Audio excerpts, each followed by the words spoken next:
Welcome friends, मैं हूं अंकित शर्मा और आपके लिए लेके आया हूं 15 अप्रैल 2025 के लिए Nifty, bank Nifty and Sensex की एनालिसिस। सो फ्रेंड्स, हम लोग आज उससे पहले वीडियो शुरू करने से पहले चर्चा कर लेते हैं कि जैसा कि आजकल मार्केट में हो रहा है। तो आजकल का मार्केट का सिनेरियो ऐसा है कि ट्रम्प आते हैं, रात में 12 बजे कुछ अनाउंस करते हैं, next day market boom. Trump आते हैं, कुछ टैरिफ का अनाउंसमेंट करते हैं और मार्केट धड़ाम। तो आजकल ऐसा सिनेरियो है। और फ्रेंड्स, अगर आप देखेंगे तो जो इंडिया विक्स है, इंडिया विक्स जब भी 20, 21, 22 इस तरह के लेवल्स पर होता है तो हमें मार्केट में वोलेटिलिटी ज्यादा देखने को मिलती है। लेकिन फ्रेंड्स, हमें इससे बचने के लिए पहली बात तो कोई भी ओवरनाइट पोजीशन नहीं होल्ड करनी है। और सेकेंडरी अगर आप देखेंगे तो हमको इसमें अगर बड़ा गैप अप या गैप डाउन होता है तो फर्स्ट ऑफ ऑल हमें 45 मिनट्स के एक कैंडल पे नहीं 45 मिनट्स के टाइम फ्रेम पे हमें जाना होता है और उसका हाई और लो मार्क करिए। जिसके भी ऊपर या नीचे निकलता है हम वहां से अपना एक ट्रेड प्लान करते हैं, जो कि एक सक्सेसफुल ट्रेड माना जाता है अगर हम इस तरह से प्लान करते हैं गैप अप या गैप डाउन मार्केट में। तो फ्रेंड्स, अगर आप देखेंगे तो आजकल जो न्यूज चल रही है टैरिफ को लेके, ट्रम्प कैसे कैसे बयान दे रहे हैं, चाइना का मसला जो चल रहा है आप देख रहे होंगे। वो अगर 80% लगा रहे हैं तो उन्होंने 125 लगाया, उसने 125 लगाया तो उन्होंने 145 लगा दिया। यही ड्रामा चल रहा है। और अगर मैं बता दूं तो ये सारी चीजें एक प्लान्ड वे में हो रही है। हम लोगों को लग रहा है कि ये ऐसे ही चल रहा है, लेकिन नहीं, ये बड़े ऑपरेटर्स हैं, इन्हें मालूम है, ये हम लोग के सोच से परे हैं कि हम लोग जहां सोचते हैं, जहां सोचना हम लोग बंद करते हैं वहां से इन लोग की सोच होती है। इसीलिए मोस्टली रिटेलर फंसते हैं। अब मैं बात कर लेता हूं कुछ दिन पहले की मार्केट में, जहां सबको लग रहा था टैरिफ के बवाल की वजह से कि मार्केट डाउन साइड जाएगी और मोस्टली लोगों ने होल्ड किया था बीटीएसटी में डाउन साइड की ट्रेड और वो बुरी तरह से ट्रैप हुए हैं। तो फ्रेंड, मैं यही कहना चाहूंगा आप लोगों से कि अभी मार्केट में जितनी भी वॉलेटिलिटी देखने को मिल रही है वो थोड़ा सा शांत हो जाए, उसके बाद आप ट्रेड कर सकते हैं। अदरवाइज अगर ऐसे मार्केट में आपको ट्रेड करना है तो फिर आप 45 मिनट के चार्ट पे आइए और देखिए कि बड़ा गैप अप या गैप डाउन होता है, उसके बाद ही ट्रेड को प्लान करें, वो हमारे लिए ज्यादा सुटेबल होगा। तो फ्रेंड, वैसे मैं तो विश्वास करता हूं टेक्निकल एनालिसिस पे कि जो हमारे चार्ट बोलते हैं मैं उस पर काम करता हूं। फिर से मैंने निफ्टी, बैंक निफ्टी और सेंसेक्स की ट्यूसडे को एक्सपायरी भी है, मैंने उनके लेवल्स निकाले हुए हैं जो कि मैं आपसे शेयर करने जा रहा हूं। तो विदाउट एनी डिले हम लोग चलते हैं चार्ट पर और समझते हैं कि हमें निफ्टी, बैंक निफ्टी और सेंसेक्स में आने वाले ट्रेडिंग सेशन में कौन कौन से लेवल देखने को मिल सकते हैं। सो फ्रेंड्स, अभी हैं हम निफ्टी के चार्ट पर और बात करने जा रहे हैं 15 अप्रैल 2015 के लिए सपोर्ट एंड रेजिस्टेंस की। तो हम फ्रेंड्स बात कर लेते हैं कि निफ्टी में जो 15 अप्रैल के लिए रेजिस्टेंस रहने वाला है वो है हमारा ये जोन, ये है 22,925 का लेवल। ये लेवल बहुत मोस्ट इम्पॉर्टेंट लेवल है फ्रेंड्स, क्योंकि ये प्रीवियस डे का हाई है। अब अगर ये इसको निकालता है तो फिर हमको फर्दर जो मूव देखने को मिलेगा अपसाइड का वो रहेगा 23,000 का, जो कि एक साइकोलॉजिकल रेजिस्टेंस रहेगा। और अगर ये इसको ब्रेक करता है तो फिर हमको 23,150 तक के जो लेवल हैं वो निफ्टी में एज अ रेजिस्टेंस हमें देखने को मिल सकते हैं। हाँ, ये आजकल मार्केट में जैसी कि उठापटक हो रही है, अगर उसको देखें कि कोई बड़ा गैप अप हो जाता है या गैप डाउन हो जाते हैं तो फिर ये लेवल वर्क नहीं करेंगे। फिर हमें इमीडिएट ही जो है ट्रेड को प्लान करना पड़ेगा इंट्रा डे के अकॉर्डिंग। ठीक है, तो ये हमारी बात हो गई रेजिस्टेंस की। अब हम चलते हैं निफ्टी 50 के सपोर्ट पे कि सपोर्ट कौन सा रहने वाला है अहम। तो जो हमारा अहम सपोर्ट है वो फ्रेंड्स ये है 22,700 का, आप इसको नोट डाउन करिए। अगर ये ब्रेक करता है तो जो हमको डाउन साइड का मूव मिलेगा, इसके बाद कहीं रुकावट नहीं है। फिर जो हमको ये मूव दिखेगा 22,460 का लेवल है फ्रेंड्स, ये नोट कर लीजिए, कहीं पे भी कोई रुकावट नहीं है। फिर ये हमको 22,700 के बाद 22,460 पे जाता हुआ दिखाई देगा। और अगर इसको भी ये ब्रेक करता है देन हमको जो नीचे का मूव मिलेगा वो मिलेगा 22,270 के आसपास का लेवल है फ्रेंड। ये 2270 का लेवल, ये लेवल जो है बहुत ही इम्पॉर्टेंट है फ्रेंड्स। डाउन साइड में अगर आप देखेंगे तो हमारे पास स्पेस ज़्यादा है, अगर अप साइड की बात करेंगे तो हमारे पास स्पेस कम है। तो अगर ज़रा सी भी गिरावट आती है या कोई भी न्यूज़ ऐसी आती है तो फिर हमें फर्दर डाउन साइड के बहुत अच्छे मूव्स देखने को मिलेंगे। तो अगर आपको डाउन साइड के मूव अच्छे मिल रहे हैं तो आप अपनी क्वांटिटी को मेंटेन करके अच्छा प्रॉफिट बना सकते हैं। तो ये बात हो गई फ्रेंड्स हमारे रेजिस्टेंस एंड सपोर्ट की। मैं टोटली न्यूज़ पे तो आजकल चल ही रहा है मार्केट, लेकिन आप जो टेक्निकल एनालिसिस करते हैं, जो हम लोग टेक्निकल एनालिसिस करते हैं वो बहुत ही इम्पॉर्टेंट होती है। उसका रीज़न ये है कि मार्केट में अगर अप मूव आया है, मतलब बड़े बड़े मूव्स आए हैं, तो फिर हमको डाउन साइड के लिए भी बड़े बड़े मूव्स देखने को मिल सकते हैं। ठीक है, तो चलिए अब ये हो गई हमारी निफ्टी का, आप इसको नोट डाउन करिए। अब आते हैं हम बैंक निफ्टी के चार्ट पर और समझते हैं कि बैंक निफ्टी में हमें कौन कौन से लेवल देखने को मिल सकते हैं। ठीक है, तो हम आ गए इस समय बैंक निफ्टी के चार्ट पर, और जो बैंक निफ्टी का इम्पोर्टेंट रेजिस्टेंस निकल के आ रहा है फ्रेंड्स वो है 51,250 का लेवल।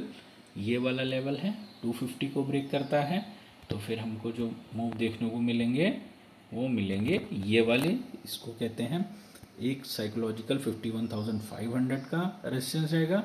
उसके बाद हमें कहीं रुकावट नहीं है, सीधे 51,900 का लेवल है जो कि हमें देखने को as a resistance Nifty bank में मिल सकता है। अब बात करते हैं सपोर्ट की।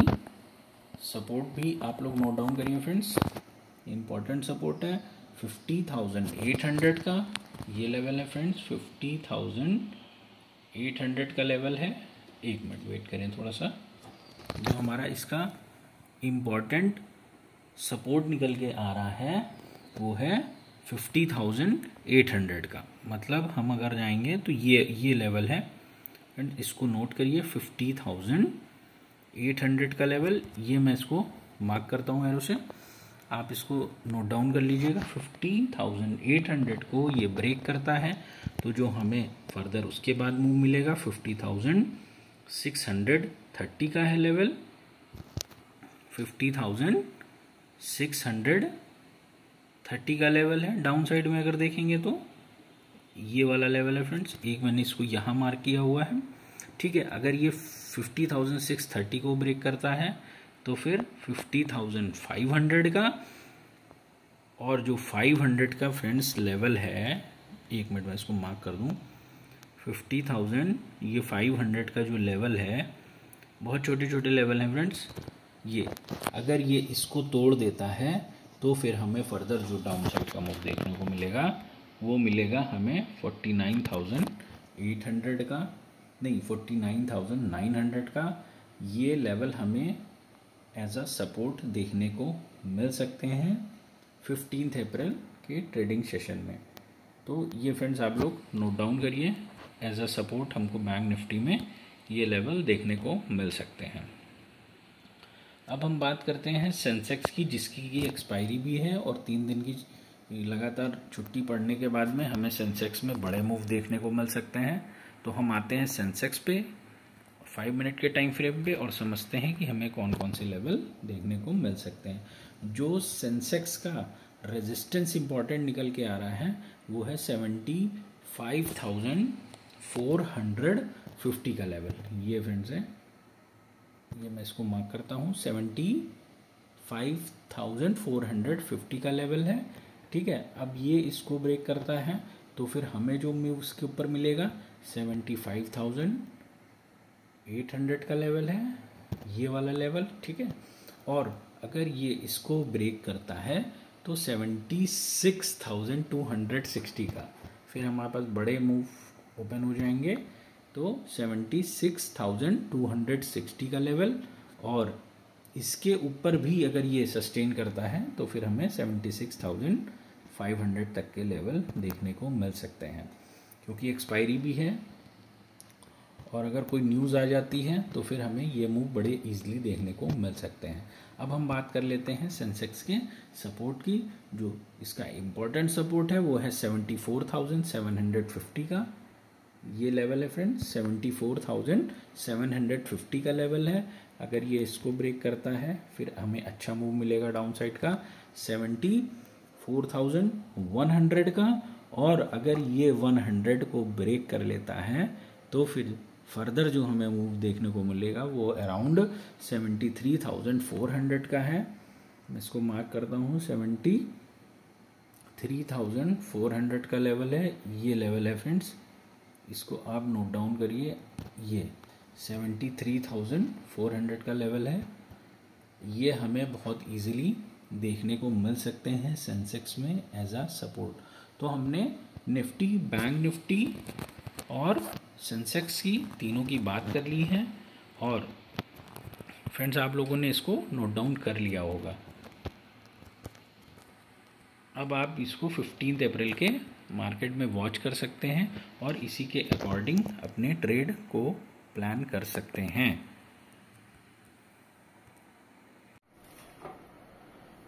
सो फ्रेंड्स, अभी आपने चार्ट पे देखा कि हमने निफ्टी, बैंक निफ्टी और सेंसेक्स की जो लेवल निकाले थे। आई होप कि आप लोगों ने नोट डाउन कर लिया होगा, और 15 अप्रैल में अगर कोई बहुत बड़ा गैप अप और गैप डाउन नहीं होता है तो फिर हमको ये लेवल्स बड़े इजीली देखने को मिलेंगे जो कि मैंने आज निकाले हैं।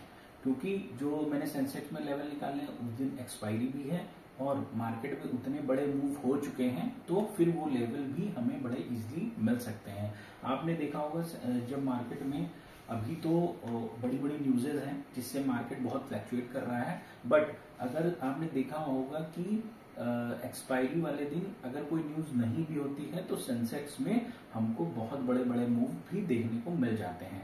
तो इसीलिए आज आपने देखा होगा जो रेजिस्टेंस एंड सपोर्ट है वो हमारे उनके बीच का जो डिफरेंस है वो काफी ज्यादा है। ठीक है, निफ्टी और बैंक निफ्टी में आपने देखा होगा कि हमारे लेवल्स प्रॉपर आएंगे अगर बहुत बड़ा गैप अप या गैप डाउन नहीं होता है। अच्छा फ्रेंड्स, मैं ये भी बता दूं, इस समय मार्केट आप बिल्कुल भी प्रिडिक्ट नहीं कर सकते हैं। अभी मान लीजिए कि हम लोग ने अभी सबका सिनेरियो है कि ट्यूसडे को गैप अप ओपन होगा, मतलब 200 plus 250 point gap up open होगा, लेकिन आज रात या कल मंडे है, हॉलीडे है, कल कौन सी ऐसी न्यूज आ जाए मार्केट में फिर से पैनिक हो और एक बड़ा डाउनसाइड ट्रेंड हमें देखने को मिल जाए। मैं फिर से आपको बताना चाहूंगा कि निफ्टी में 20,250 के पास में इम्बैलेंस पेंडिंग है। जब तक उस इम्बैलेंस को वो कंप्लीट नहीं करता है तब तक मार्केट में हमको बुलिश नहीं होना है। हाँ, कुछ ऐसी न्यूज़ेस आएंगी कि हाँ मार्केट हमारा फ्लैक्चुएट करेगा और अपसाइड मूव करेगा, बट लेकिन वो पिछले वाले गैप्स को हमें नहीं भूलना है। अभी जैसा देखा आपने कि 23,800 तक मार्केट चली गई थी, लोगों को लगा कि अब मार्केट रिकवर करेगी, लेकिन वहां से फिर से डाउन साइड एक मूव आया और लोग वहां पे ट्रैप हुए। तो फ्रेंड्स, अभी थोड़ा सा पेशेंस रखिए। स्टॉक म्यूचुअल फंड में अगर आप इन्वेस्ट करने जा रहे हैं तो थोड़ा सा टाइम आप लोग वेट कर लें। जब वो गैप अप हमारे कंप्लीट होते हैं तो बहुत अच्छे हमें अप साइड के मूव मिलेंगे, तो हम वहां से इन्वेस्ट करें तो वो ज्यादा बेटर रहेगा। अगर इम्बैलेंस पेंडिंग रहेगा तो मे भी हो सकता है कि वो नेक्स्ट मतलब कभी भी आके मान लीजिए आप 25,000 26,000 गया भी और फिर से वो डाउन साइड आने की कोशिश करेगा। तो मैं तो चाह रहा हूं कि पहले 20,250 का जो हमारा इम्बैलेंस पेंडिंग है उसको ये कंप्लीट कर ले, उसके बाद से हमें मार्केट में एक फ्रेश एंट्री बनानी है और हम लोगों को बहुत अच्छे रिटर्न्स वहां से देखने को मिल सकते हैं। तो फ्रेंड्स, ये बात हो गई हमारे निफ्टी बैंक निफ्टी सेंसेक्स की। अब हम चलते हैं एफआईआईज और डीआईआईज के डेटा। एफआईआईज ने फिर से मार्केट में 2519 करोड़ की सेलिंग की है और उसी के कंपैरिजन में डीआईआईज ने 3759 करोड़ की बाइंग की है। अगर इन दोनों का डेटा अगर आप देखेंगे तो 1240 करोड़ अभी हम पॉजिटिव में हैं, जो कि ठीक है, लेकिन अब इस पे भी हमको बहुत ज्यादा भरोसा नहीं रहा है। इनका भी डेटा आता है लेकिन मार्केट रिएक्ट कुछ और करता है नेक्स्ट डे अगर आप देखेंगे तो। अभी जब तक कि पूरी तरह से ट्रम्प चाइना इन सब का मामला सुलझ नहीं जाता है, मार्केट में हमें इसी तरह की वॉलीटिलिटी देखने को मिलेगी। और इंडिया विक्स भी अभी हमारा 20 और 21 के आसपास में चल रहा है, जो कि हमारे मार्केट में एक बड़े बड़े मूव को रिप्रेजेंट करता है। तो फ्रेंड्स थोड़े दिन सब्र करिए, और अगर आपको इंट्राडे प्लान करना है तो मैंने जैसा कि बताया कि 45 मिनट्स का चार्ट लगाइए, 45 मिनट्स वेट करिए और देखिए जिसका भी लो या हाई ब्रेक करता है उस साइड हमें इजीली अच्छे पॉइंट्स मिल जाएंगे और आप लेके चुपचाप निकल जाइए। फिर आपको कोई ट्रेड करने की जरूरत नहीं है इस हिसाब के मार्केट में। तो चलिए फ्रेंड्स, मिलते हैं फिर नेक्स्ट वीडियो में और बात करेंगे फिर से एक नए प्रेडिक्शन की। और डिस्क्रिप्शन बॉक्स में मैंने यूट्यूब के डिस्क्रिप्शन बॉक्स में मैंने टेलीग्राम और अपने इंस्टाग्राम का लिंक शेयर किया हुआ है। आप वहां से आके मुझसे स्टॉक मार्केट लर्निंग से रिलेटेड कुछ भी क्वेश्चन कर सकते हैं, मैं उनका प्रॉपर आपको आंसर दूंगा। तो फ्रेंड्स चलते हैं, जय श्री राम, हर हर महादेव।